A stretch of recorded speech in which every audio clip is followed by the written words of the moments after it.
Chegamos ao nosso primeiro painel do nosso quarto Fórum Mitos e Fatos, como garantir a segurança e a autonomia das instituições. Eu convido ao palco o primeiro debatedor, o presidente da Ordem dos Advogados do Brasil, Dr. Cláudio Lamáquia, por favor.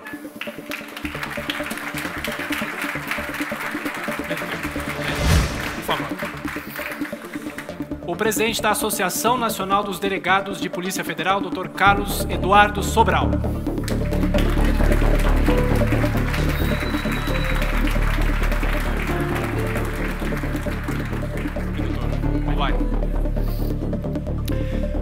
O ex-ministro da Justiça, um dos autores do pedido de impeachment contra o presidente Dilma Rousseff, Dr. Miguel Reale Júnior, por favor.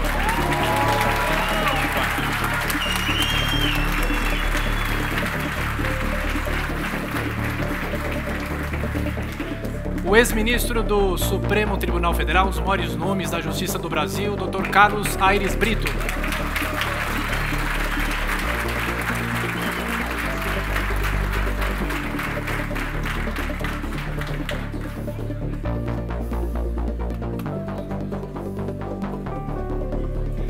E para mediar esse debate, ela já está aqui na ponta, a nossa companheira do programa 3 em 1 da Jovem Pan, todos os dias às 5 horas da tarde.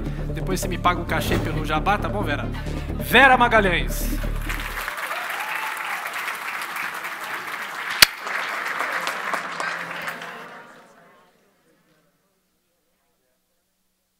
O microfone agora. Tá bom. Eu vou sair daqui.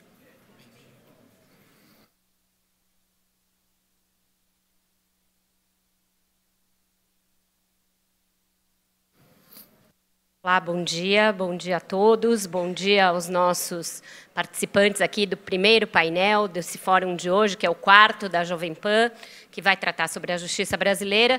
E neste painel nós vamos discutir um pouquinho sobre a segurança e o avanço, o retrocesso, o doutor Sérgio Moro falou um pouquinho sobre isso, das instituições, como garantir a segurança e o avanço, a manutenção das instituições, mesmo num período aí de turbulência das investigações. O Tiago fez as apresentações dos nossos palestrantes, que, por sinal, dispensam apresentações, são pessoas importantes aí do que o juiz Sérgio Moro classificou de sistema, né, da justiça, não só do poder judiciário, mas de todo o sistema, a advocacia, o Ministério Público, as instituições que permeiam a justiça brasileira e que ajudam a que ela, e a advocacia também, a que ela seja, hoje em dia, um dos grandes motores de avanço institucional do Brasil. Então, eu vou começar com uma pergunta geral a todos os nossos participantes, que é a seguinte: o Brasil vive aí há alguns anos, pelo menos desde 2014, mais notadamente, uma crise que ela é econômica, política e, de certa maneira, no campo da ética.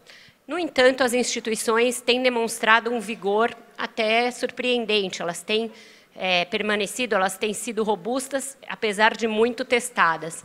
Eu queria ouvi-los a todos. Aqui os senhores atribuem esse vigor das instituições. Primeiro, se os senhores concordam com essa minha premissa.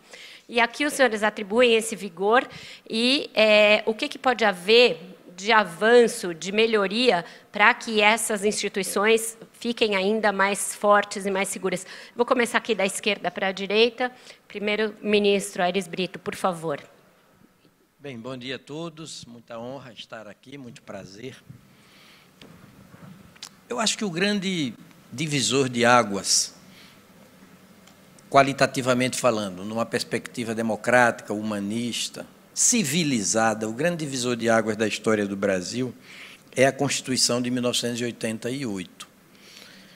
Eu acho que é uma Constituição de muito boa qualidade. E ela apostou suas fichas, me permitam, poeta é assim mesmo, viu? Suas fichas na sua própria força normativa, a ponto de conferir força normativa explicitamente, parágrafo 2º do artigo 5º, aos seus princípios. A Constituição fortaleceu as instituições brasileiras deliberadamente. Ela entendeu que fora das instituições não há salvação. Rui Barbosa dizia: salvação sim, salvadores não. E na mesma linha, Brecht disse: triste de um povo que precisa de heróis.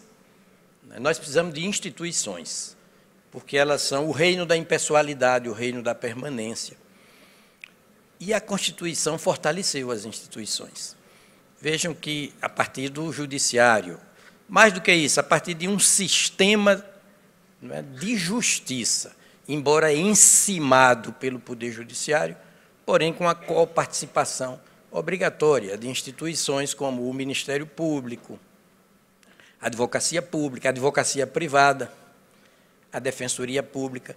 E quanto ao sistema de justiça penal, a própria Polícia Civil, mais especificamente civil, como Polícia Judiciária e de Investigação Criminal, seja no âmbito dos estados, seja no âmbito federal.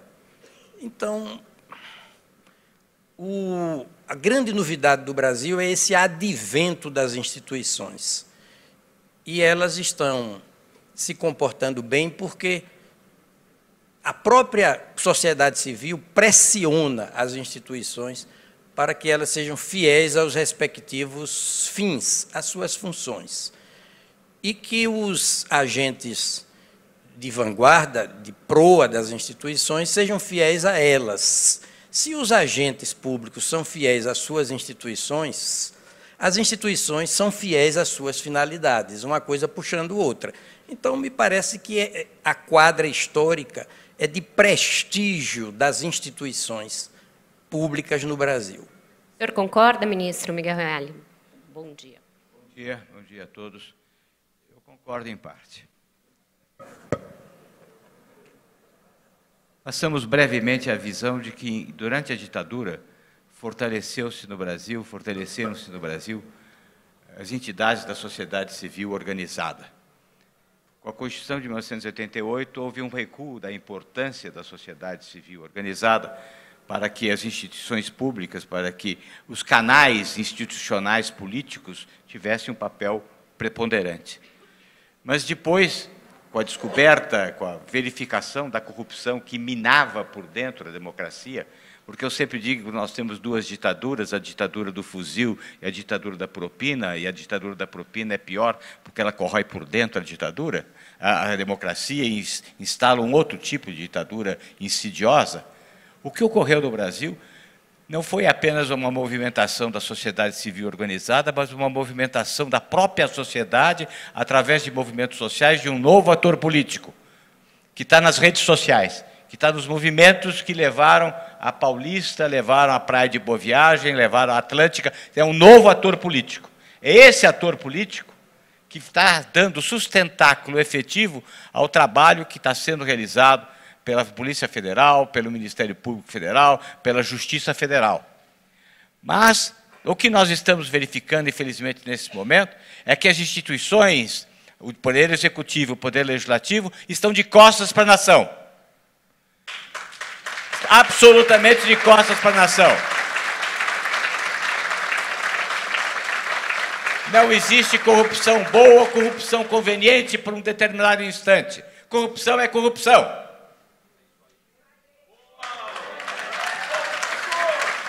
E acontece o seguinte: como é que nós vamos caminhar?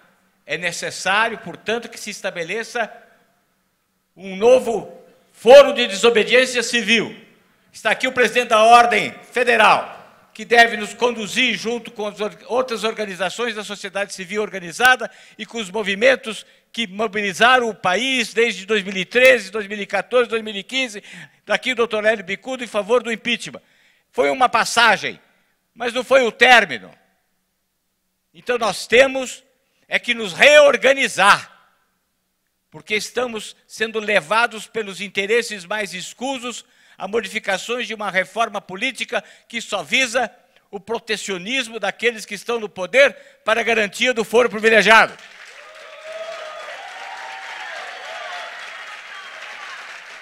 Então é um instante da sociedade civil se reorganizar, não precisa ser a Paulista, pode ser um salão como esse, depois vamos para a Paulista, mas vamos ficar em reuniões como esta, fortalecendo e mostrando a esse Congresso que o Brasil ainda existe para gritar contra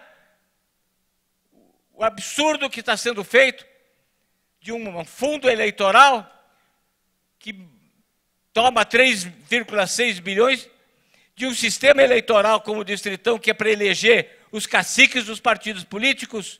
Nós vamos, de boca aberta, ficar assistindo a banda suja passar? Não.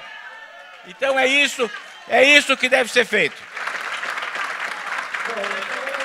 Jornalista aqui, não vou eu deixar esfriar o lead, já vou pedir para o senhor falar justamente sobre isso. Doutor Lamarck, o senhor acha que a reforma política é uma tentativa do sistema político de perpetuação do status quo? O juiz Sérgio Moro tinha falado já sobre isso, o professor Miguel Reale agora diz, e há alguma coisa que entidades como a OAB possam fazer para tentar barrar iniciativas que sejam, dessa maneira, tentativas do sistema político de reagir às investigações? Inicialmente, cumprimentar a todos. Quero te cumprimentar, quero cumprimentar o ministro Carlos Naik Brito, o professor Miguel Reale, querido presidente Sobral. Se fala muito hoje que nós vivemos uma crise de natureza política, econômica. Eu acho que nós vivemos, sim, de fato, acima de qualquer outra crise, uma crise moral e ética sem precedentes no Brasil. Que agora o professor Miguel Reale coloca, eu tenho procurado conduzir a OAB exatamente com esta visão, com a visão da imparcialidade, com a visão do combate efetivo à corrupção e à impunidade, porque a ordem tem que estar efetivamente sintonizada com os princípios maiores da Constituição Federal. Sempre tendo em mente princípios que são inarredáveis, como o devido processo legal, a ampla defesa, o contraditório, mas um outro princípio que tem sido muito esquecido ao longo dos últimos anos. E a Jovem Pan coloca efetivamente, com este seminário, luzes para um tema que eu acho que todos nós temos que refletir sobre ele. Todos nós queremos um combate implacável à corrupção. Todos nós somos os primeiros a termos a convicção exata de que o Brasil precisa de uma reforma política, de que o Brasil precisa efetivamente de uma verdadeira depuração da classe política. E isto não é demonizar nem criminalizar a política. Não há democracia sem política, não há política sem políticos. Agora, muitos dos que estão aí hoje não representam a sociedade. E, portanto, a reforma política é fundamental. Mas, para que isto aconteça, nós precisamos do engajamento, da participação e, acima de tudo, da força da sociedade civil organizada.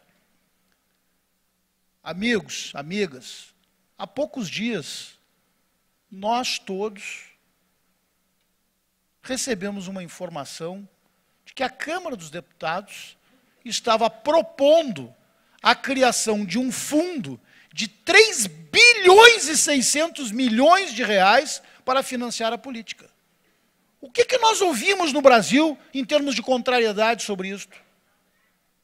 Até o presente momento, muito pouco. A sociedade precisa, de fato, cada vez mais estar absolutamente vinculada a estas pautas, no sentido de dizer, isto nós não queremos, isto nós queremos.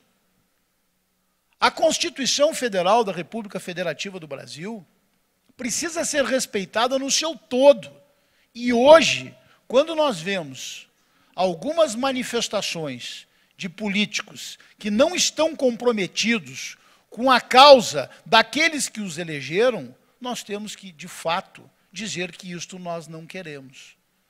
Agora, se nós não tivermos a visão exata de que nós vamos combater tudo isto nos termos da lei e de uma maneira que seja com efetividade, a mudança que todos nós queremos, ela não vai se dar. E, portanto, o princípio constitucional da razoável duração do processo precisa receber luzes a partir de seminários, de eventos como este produzido pela Jovem Pan. Acho que esse é um tema que a gente vai tratar ainda nesse painel, porque tem a ver com isso de segurança e aprimoramento das instituições. Queria ouvir agora o doutor Carlos. Bom dia a todos, bom dia, Vera.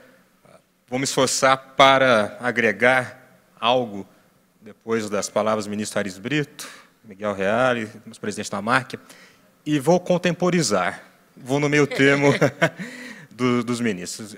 A nossa avaliação, Vera, é que nós desenvolvemos, enquanto sociedade brasileira, uma boa intolerância, a intolerância à corrupção. Eu acho que esse é o grande sentimento que nós temos, né, depois da Constituição de 88, da democratização, da transparência, de não aceitar mais a corrupção como algo necessário, como algo natural, como algo bom, mas sim como algo que corrói, como algo que vicia, e inclusive a vontade democrática do povo brasileiro. E ao sentirmos que o povo brasileiro decidiu, de forma firme e perene, combater a corrupção, as instituições se sentiram encorajadas a também desenvolver o seu papel constitucional. E falo isso em nome da Polícia Federal. Hoje, apesar de nós não termos uma lei orgânica, apesar de nós não termos a nossa autonomia consolidada na Constituição e nas leis, nós temos a cultura de combater a corrupção, a cultura de não aceitar o desvio, seja interno, seja externo, porque sabemos que essa é a vontade da população brasileira, que é isso que se espera da Polícia Federal, é isso que se espera do sistema de justiça criminal. Desenvolvemos mecanismos de fiscalização e controle, CGU, tribunais de contas, sociedade civil, agora com a lei de acesso à informação, ou seja, vários mecanismos de fiscalização, controle, investigação, persecução e julgamento, pela condenação ou absolvição, mas e julgamento, que permite a todos nós sentirmos que o Brasil deixou de ser o país da impunidade, ser o país do jeitinho, onde vale a pena ser corrupto, onde vale a pena descumprir a lei, para o país onde a lei deve ser cumprida e quem descumprir vai ser punido com uma pena severa, justa, na proporção do dano que causar a todos nós. Obrigada. Vamos começar a entrar um pouquinho...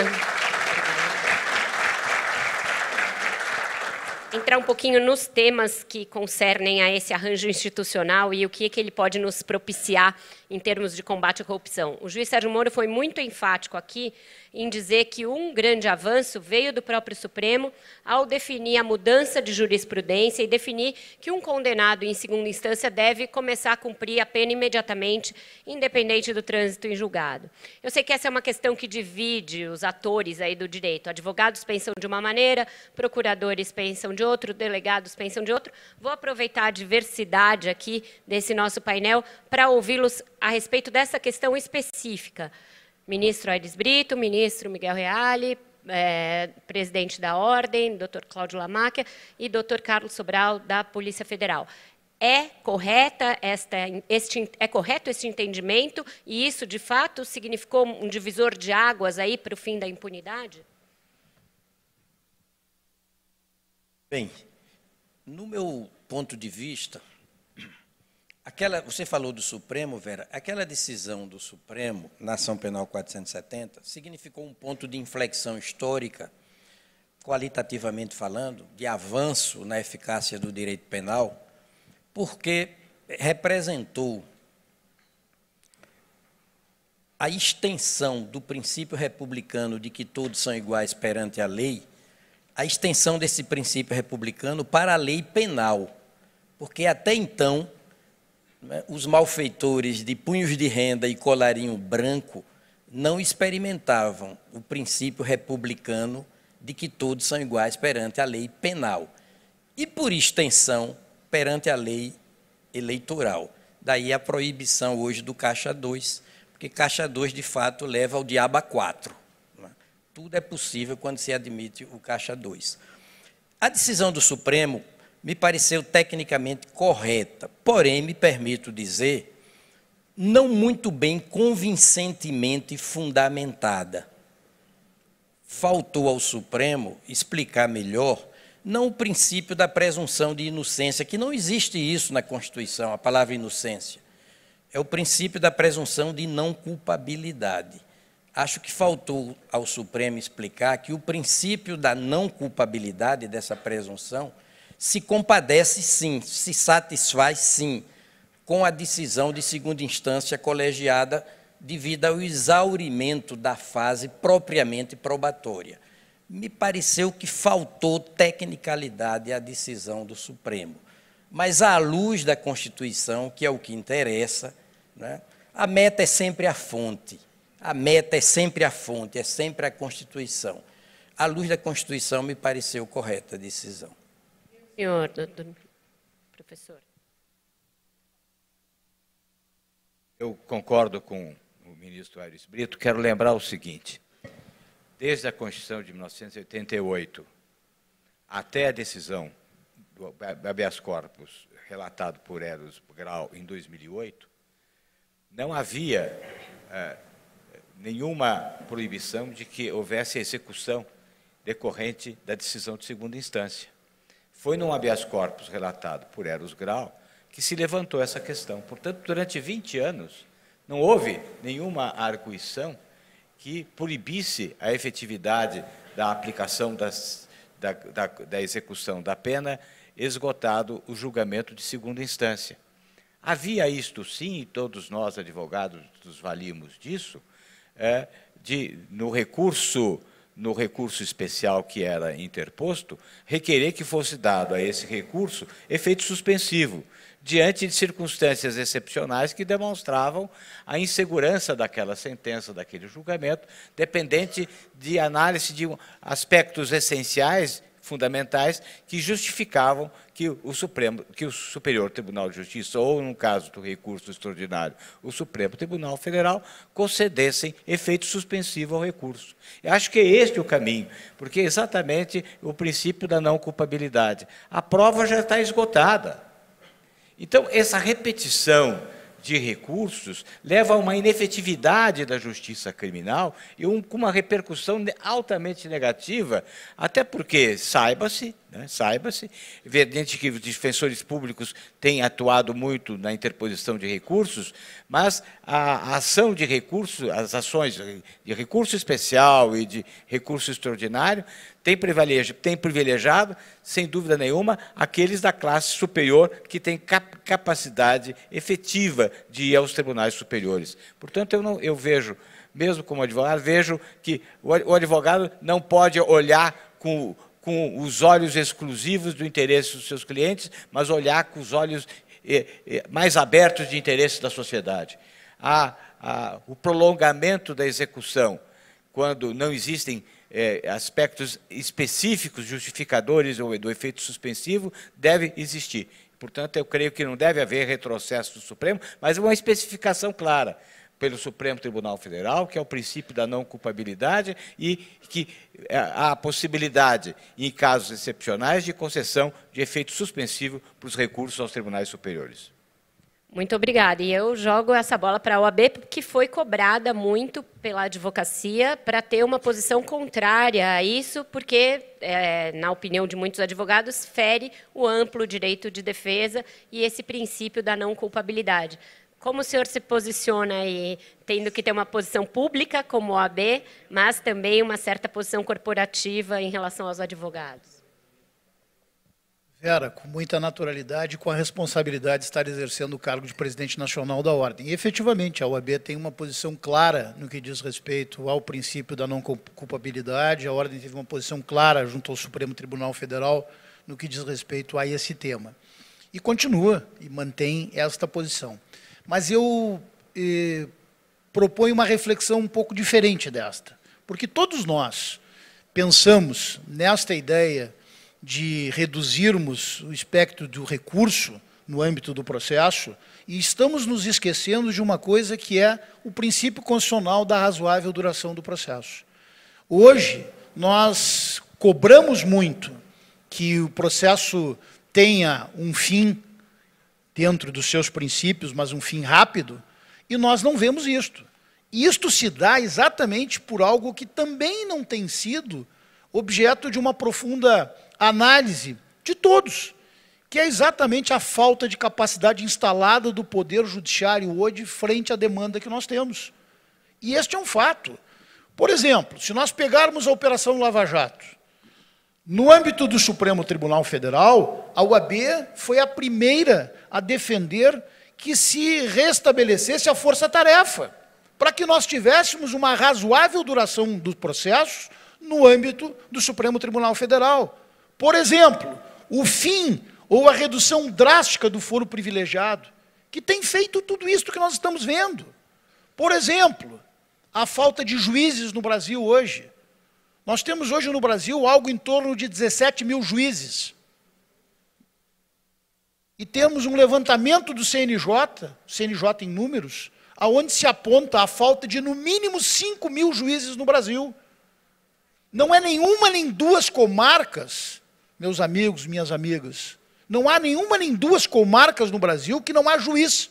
Nós temos diversas comarcas no Brasil hoje que um processo para um simples ato de citação, um simples ato de chamamento a outra parte para o processo, demora mais de 1 ano. Que justiça é essa? Será que nós vamos efetivamente combater a corrupção, combater a impunidade, com a falta de mais de 55 mil servidores da justiça? Esta reflexão nós temos que fazer. Se fala hoje em teto constitucional, e falo para todos os poderes, é outra ficção. O teto constitucional hoje é uma ficção. E faltam juízes, e faltam servidores. Estas reflexões elas devem ser feitas exatamente nesta linha de que o processo possa ter, a partir de uma maior capacidade instalada do Poder Judiciário, uma duração que seja ela razoável e compatível com aquilo que a Constituição Federal diz. Oportunizando, sim, a todos aqueles acusados o devido processo legal, a ampla defesa e o contraditório, mas também oportunizando que o combate à corrupção, à impunidade e ao crime seja feito. Mas a prisão em segunda instância, sim ou não? Não, essa é uma posição histórica da OAB. A Ordem entende que a presunção... Lamento, e queria, Vera, gente, aproveitar, inclusive, a manifestação... Não, mas isto faz parte. Aqui. Isto faz parte da democracia, e eu queria, inclusive, dizer para aqueles que, de alguma maneira, não concordam e se manifestam dessa forma, que é exatamente por força de um trabalho desenvolvido pela Ordem dos Advogados do Brasil, na redemocratização e na ditadura, que hoje nós podemos livremente nos expressarmos. Mas nós temos que entender que todos nós queremos combater o crime, mas de acordo com os princípios da Constituição que nós temos hoje. E a OAB tem que defender isto. E, Vera, eu estou muito tranquilo com relação a isso, porque, e comentava agora há pouco ainda com o professor Reale, com o ministro Aires Brito, recebi, enquanto presidente nacional da Ordem, neste momento, algumas incumbências que jamais imaginei na vida. Quando nós assumimos a OAB, ainda em 2016, eu tive que pedir, naquele momento, o afastamento de Eduardo Cunha. Posso pedir uma licença, professor? Que a gente tem um ditador aqui, que é aquele relógio ali, senão eu não consigo ouvir todo mundo. Desculpa, doutor Cláudio. Queria ouvir o doutor Carlos sobre essa questão da prisão em segunda instância. Desculpa. Nós pensamos que o Supremo, ao decidir pela execução da pena, logo no segundo grau, a decisão condenatória de segundo grau, ele atendeu de forma correta, tanto de vista prática, pois ajudou a eliminar a sensação de impunidade e a voltar a crença, né, nossa, no bom funcionamento e na efetividade da justiça criminal, que é fundamental para a continuidade do bom funcionamento das instituições, mas, sobretudo, que ele agiu de forma correta em termos jurídicos. Ele atendeu à Constituição quando a Constituição diz que a todos no processo é garantida a ampla defesa. A ampla defesa que funciona no inquérito policial, a ampla defesa que funciona no processo de primeiro grau, a ampla defesa que funciona no processo de segundo grau, e também a Constituição quando ela garante a todos os acusados o duplo grau de jurisdição. A Constituição não garante a todos os acusados terceiro, quarto, quinto grau de jurisdição, ela garante o duplo grau. E ao garantir o duplo grau E a ampla defesa no inquérito, no primeiro e no segundo grau, atende um princípio máximo da Constituição, que é o princípio da razoabilidade, que é a ponderação dos direitos fundamentais do acusado e da sociedade. Seria um erro nosso se nós transformarmos os tribunais superiores em cortes de apelação. Eles não têm essa natureza. O Tribunal Superior é corte constitucional e o Tribunal e o Superior Tribunal de Justiça é corte de uniformização de jurisprudência. Ele não pode e não deve agir como corte de apelação, porque senão o sistema que é pensado para ser um funil acaba realmente transbordando, gerando impunidade, gerando atraso na conclusão dos processos. Já que a gente está discutindo aqui segurança e aprimoramento das instituições, vamos tentar discutir uma fase anterior à condenação e ao cumprimento da pena, que o senhor se referiu agora, e aí eu vou inverter um pouquinho a ordem, vou começar com o Dr. Carlos, que é justamente a questão da investigação.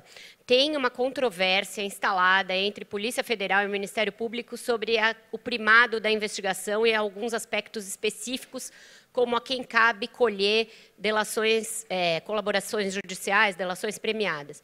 Queria ouvi-lo a esse respeito, a Polícia Federal ou o Ministério Público que tem essa incumbência, e ouvir do senhor se existe atualmente, aí especificamente para o senhor, que é mais envolvido, vou ouvir a todos sobre essa questão PF versus Ministério Público, mas especificamente ao senhor sobre se existe dentro da PF uma tentativa de conter a Lava Jato, de esvaziar a investigação por parte da atual direção, tanto do Ministério da Justiça quanto da Polícia Federal.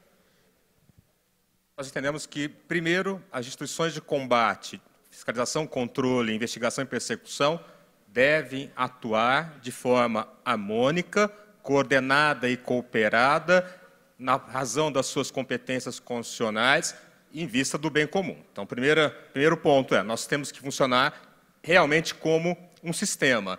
E entendemos que a Lei 12.850, ao regular a colaboração premiada no Brasil, ela agiu muito bem ao dar o poder de colher o depoimento, a vontade do investigado, do indiciado, em colaborar com a Justiça, à Polícia Judiciária, ao delegado de polícia e ao Ministério Público, porque a colaboração premiada é um meio de obtenção de prova, e ninguém melhor do que quem está na presidência da investigação, na presidência do inquérito policial, em entender se aquele depoimento pode ser útil ou não para a obtenção de prova. E ao entender que sim, essa proposta de colaboração premiada é encaminhada à Justiça, ouvido o Ministério Público e o juiz que, ao final e ao cabo, irá deliberar se homologa e, homologando, se ao final do processo aquela colaboração foi efetiva, foi eficaz, para dar, então, ao colaborador o prêmio previsto na legislação, que pode ser uma redução da pena, pode ser uma mudança de regime ou pode ser até mesmo o perdão judicial. Então, não faz sentido algum, seja no campo jurídico, seja no campo prático, tirar a Polícia Federal, tirar a Polícia Judiciária do poder de obter provas através da colaboração premiada. A gente vê de uma forma muito infeliz a iniciativa, respeitamos ou entendemos infeliz a iniciativa do Procurador-Geral da República em propor uma ADIM para tirar a Polícia Federal da investigação por meio da colaboração premiada. Em relação à Lava Jato, nosso entendimento segue a linha Dr. Sérgio Moro. Nós entendemos que nós não podemos retroceder no combate à corrupção. Nós sabemos que nós temos uma dificuldade grande de recursos,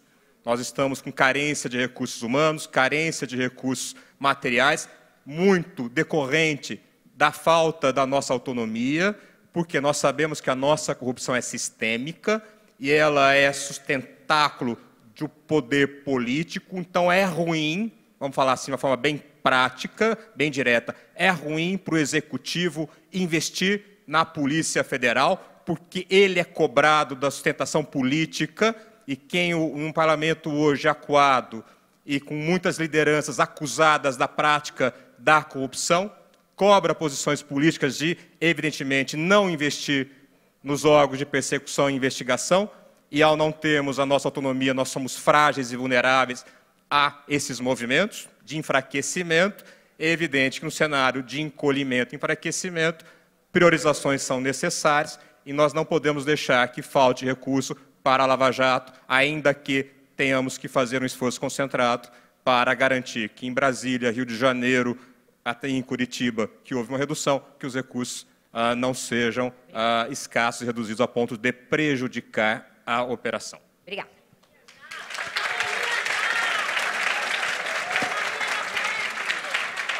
Doutor Lamarck.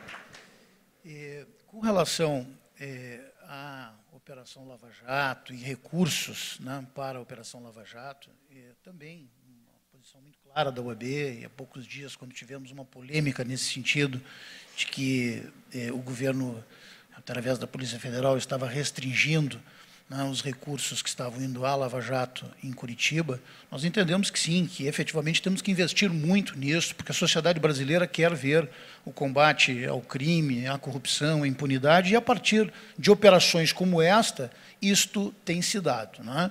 No que diz respeito à investigação, nós entendemos que a investigação feita hoje pela Polícia Federal, ou feita muitas vezes até mesmo pelo Ministério Público, ela tem atendido, de fato, aquilo que toda a sociedade espera e que todos nós queremos que aconteça, que é este combate intransigente aos crimes, e tem sido absolutamente efetiva, né? Tanto a Polícia Federal quanto o Ministério Público e as próprias instituições têm agido, e agido de uma maneira muito clara nesse sentido.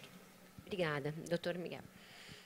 Eu queria ressaltar a necessidade que sinto desde muito tempo, desde que fui secretário de Segurança à época de Montoro, e de lá para cá, da necessidade efetiva de abertura de espírito para uma conjugação de esforços entre o Ministério Público e a Polícia Judiciária. Não é possível que duas instituições que têm o mesmo objetivo vivam quesilhas e pequenas questões que prejudicam a sociedade. É necessário que sejam superadas essas questões. E, efetivamente, na apuração da corrupção e com relação às colaborações premiadas, é fundamental que exista um trabalho coordenado entre Polícia Federal e Ministério Público Federal. A Polícia Federal, com a sua experiência, dos seus agentes e dos seus delegados, tem a capacidade efetiva, a sensibilidade de perceber quando uma prova é válida ou não, quando um determinado viés é positivo ou não. E deve estar junto com o Ministério Público para avaliação da importância desta prova. Nós temos visto agora quantas provas que foram apresentadas e justificadoras da concessão de benefícios estão sendo verificadas como provas frágeis.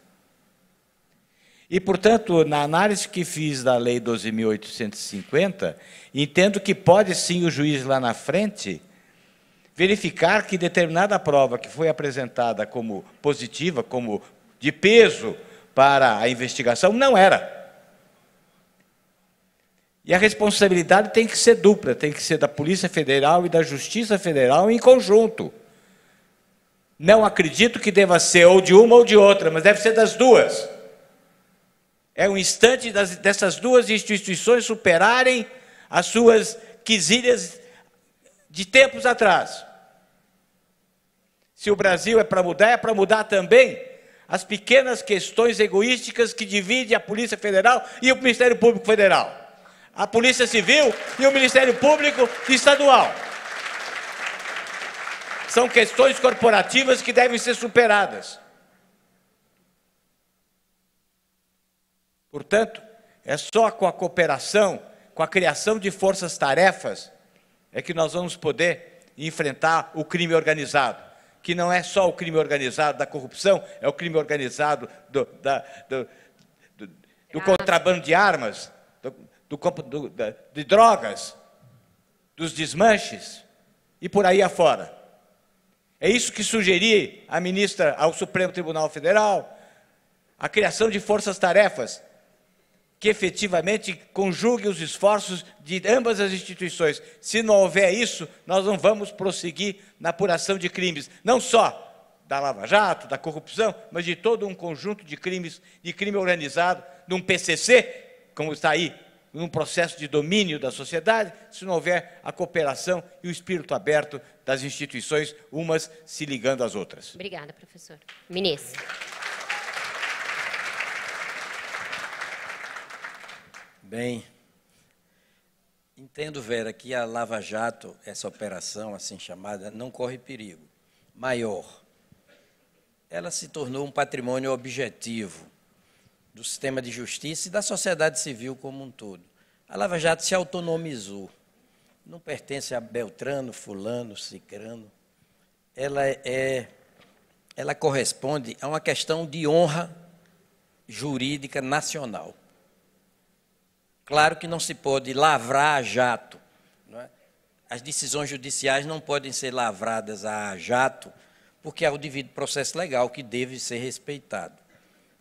Devemos colocar ênfase, Lamáquia disse bem, na razoável duração do processo, até porque razoabilidade e proporcionalidade são conteúdos da justiça em sentido material, em sentido objetivo. Se retirarmos da justiça em sentido material ou objetivo esses dois conteúdos da razoabilidade e da proporcionalidade, o que é que sobra? Parece que praticamente nada. Agora, tenho muita dificuldade em aceitar a tese de que a Polícia Federal, no plano federal, e as polícias civis no plano estadual, elas possam celebrar acordos, né, termos de colaboração premiada com investigados. Porque é um poder armado, é uma instituição armada. Eu tenho muita dificuldade de aceitar. O Ministério Público, não, eu entendo bem que ele deva conduzir, porque é o titular da ação penal. E o Ministério Público não apenas é o titular da ação penal, ele atua como guardião da ordem jurídica. Ordem jurídica é sinônimo de direito positivo. Segundo o artigo 127, cabeça da Constituição, compete ao Ministério Público, não é, defender a democracia, o regime democrático, estou dizendo literalmente, defender o regime democrático, defender a ordem jurídica, defender os direitos sociais, todos, e os individuais indisponíveis. E cabe a ele, Ministério Público, inciso 7º do artigo 129, o controle externo da atividade policial. Veja bem, admiro muito a Polícia Federal, é uma instituição que, tecnicamente, deve atuar com toda a autonomia, não é órgão do governo, é órgão do Estado, porém, acho precipitado, acho demasiado reconhecer à polícia essa competência. Olha, Vera, eu vou concluir dizendo o seguinte, a democracia não vence por nocaute, não vence. Ela é um processo, ela é gradativa, ela vence por acúmulo de pontos. Agora, precisa bater mais do que apanhar, para ganhar por pontos. E ela está batendo mais do que está apanhando. Eu vou aproveitar esse seu gancho, ministro, para ouvir cada um dos senhores, nesses 9 minutos que nos restam, aí eu peço uma certa brevidade, sobre o que fazer para que a democracia vença por acúmulo de pontos. Então, o que resta ao Brasil, o que seria fundamental fazer em termos de avanço institucional, seja leis, seja mudanças jurisprudenciais, seja mudanças de cultura, para que a democracia avance aí rumo à sua vitória por pontos. O senhor, e terminando ali, por favor. Muito bem. Nós já estamos colhendo frutos importantes da democracia. Por exemplo, hoje no Brasil, isso é signo de civilização, de processo civilizatório, democrático, humanístico. No Brasil, não se pode impedir a imprensa de falar primeiro sobre as coisas, nem o judiciário de falar por último. E tudo permeado por uma cidadania hiperaquecida. As redes sociais se tornaram uma instituição viva, são locomotivas sociais. O Brasil já colhe muitos frutos da democracia. Agora, é preciso priorizar fatores que significam pontos de fragilidade estrutural na história do Brasil. Eu escolheria um. E nós combateríamos, o que eu vou dizer, tenazmente, incessantemente. É esse nome feio, patrimonialismo, que tem 3 conteúdos terríficos. O primeiro, corrupção sistêmica. O segundo, desperdício desbragado e irresponsável de dinheiro público. E terceiro, corporativismo, espírito de corpo nas instituições. E quem está ajudando nesse combate, vou repetir, tenaz ao patrimonialismo, é a cidadania, é a imprensa. Imprensa e cidadania turbinada a nossa cidadania está, como nunca, jamais. Então, eu acredito que o processo democrático ele é depurador por si mesmo. E democracia não admite meio termo, é como a verdade, não há meia-verdade. Não há mulher meio grávida. Não é? E não existe meia honestidade, ou se é honestidade ou não se é honesto, ou se é honesto ou não se é honesto. Então, a democracia não admite meio termo. Não se pode tirar por menos, não há alternativa. A democracia é um regime que nos exige esse tipo de reflexão. É pegar ou pegar. Não é pegar ou largar, não há alternativa. Então, a insistência no modelo democrático, a insistência, nos tirará, assim, altaneiramente, dessa enrascada em que nos metemos. É como penso. Muito obrigada, ministro.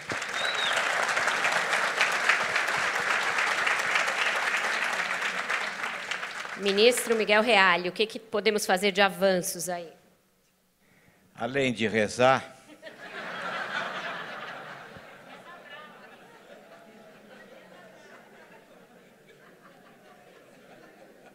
tentar fugir desse desânimo imenso que recai sobre a nação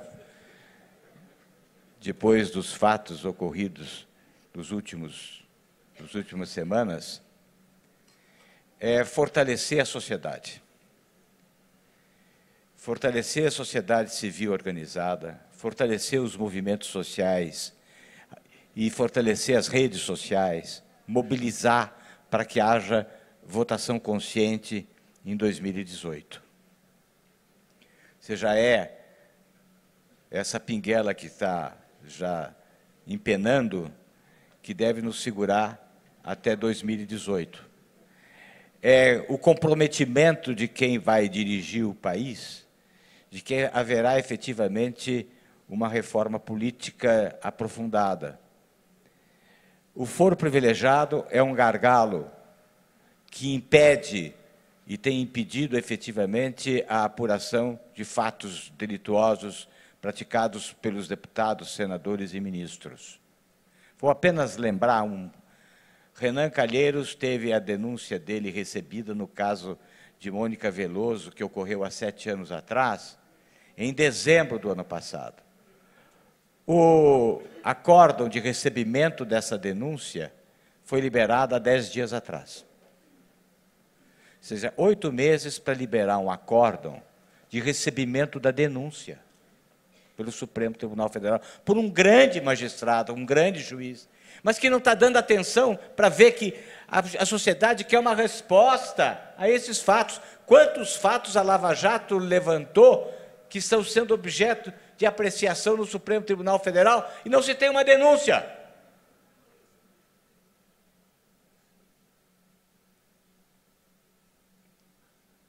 E a sociedade fica pasma.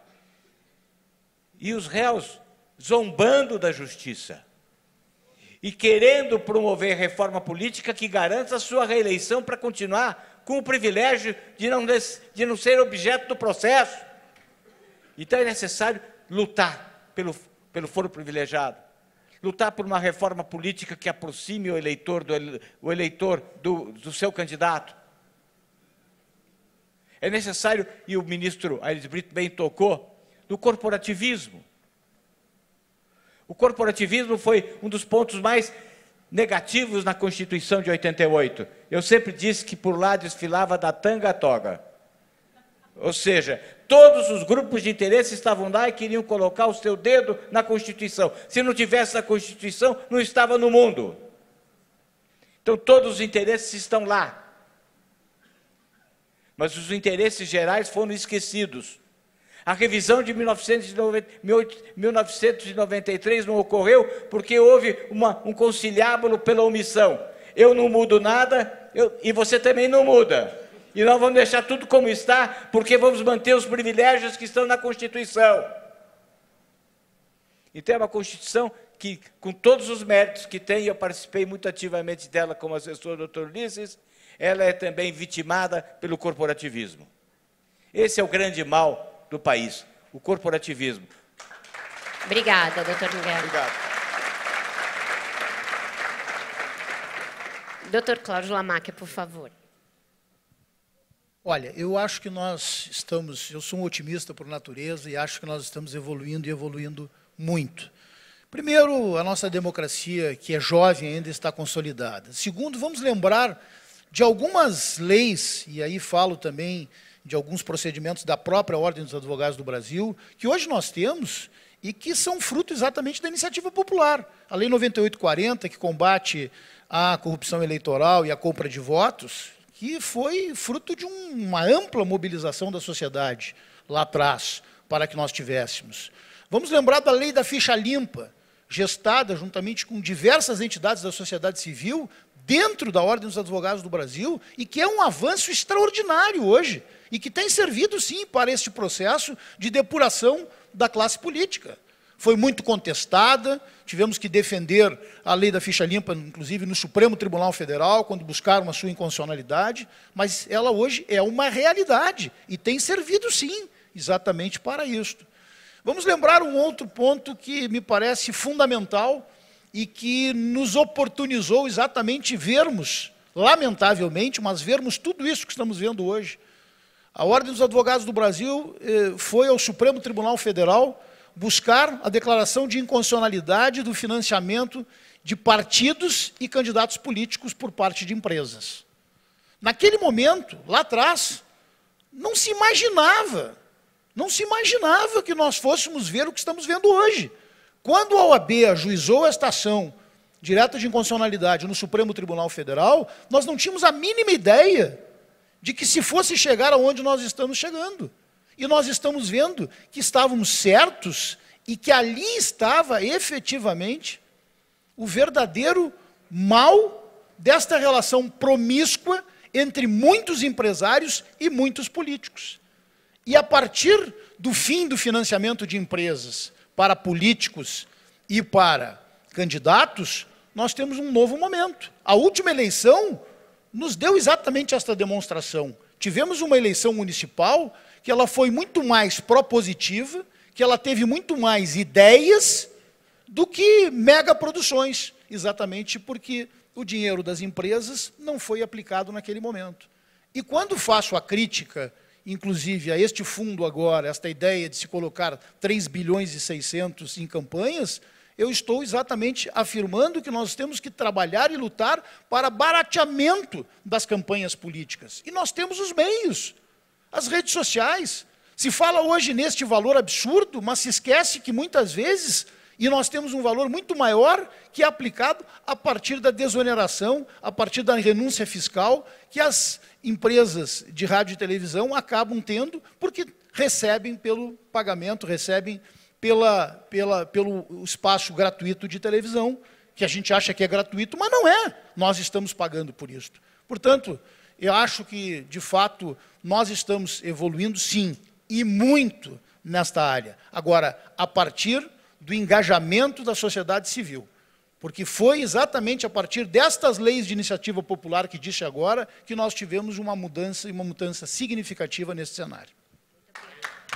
Doutor Carlos, vou pedir ao senhor para ser breve, que eu já estourei meu tempo aqui, vou levar bronca. Bem breve. Bom, comungo da opinião do presidente Lamáquia. A gente percebe que estamos batendo mais do que apanhando e que o momento agora é de levantar a guarda para evitar retrocesso e continuar batendo para ganhar essa luta.